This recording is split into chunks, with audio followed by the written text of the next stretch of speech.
కాంగ్రెస్ పేదల పార్టీ అని వారి ఆశీర్వాదంతో రాష్ట్రంలో అధికారంలోకి వచ్చామన్నారు టీపీసీసీ చీఫ్ మహేష్ కుమార్ గౌడ్. రంగారెడ్డి జిల్లా నందిగామ మండలం అప్పిరెడ్డిగూడ గ్రామంలో రాష్ట్ర ప్రభుత్వం నూతనంగా ప్రవేశపెట్టిన పథకాలను ప్రారంభించి లబ్ధిదారులకు అందజేశారు. గత బీఆర్ఎస్ ప్రభుత్వం ప్రజలకు వాగ్దానాలు చేసి నెరవేర్చలేదని, కానీ కాంగ్రెస్ ప్రభుత్వం మాట ఇచ్చింది అంటే నిలబెట్టుకుని తీరుతుందన్నారు.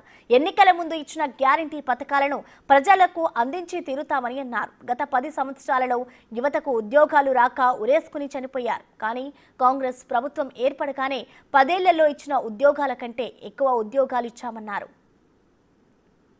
162 రేషన్ కార్డు అమ్మ మీ అందరూ తెలుసు. కేసీఆర్ గారు మన ఉయ్యాలు ఊగించుండు, నోరు నుంచి వాగ్దానాలు చేసిండు. అవ్వ అల్లుడు వస్తే ఎక్కడ పడుకుంటున్నా సరే మనం ఏమనుకున్నాం, అప్పటికే 55 లక్షల ఇల్లు ఇచ్చిన కాంగ్రెస్ పార్టీ కంటే కేసీఆర్ ఇంత గొప్పగా ఇచ్చినందుకు ఓట్లు వేసినాం. 10 ఏళ్ళు పాలించిండు. ఏమిచ్చిందమ్మా మనకి? ఈ గ్రామానికి ఒక డబుల్ బెడ్రూమ్ వచ్చిందా? ఈ గ్రామానికి ఒక రేషన్ కార్డు వచ్చిందా? రేషన్ కార్డు ఎవరికి ఉపయోగపడుతుందమ్మా? బీద ప్రజలకి అనునిత్యం నిత్య అవసర వస్తువుల కోసం ఉపయోగపడే రేషన్ కార్డు కూడా ఇయ్యని పాపాన పోయింది కేసీఆర్.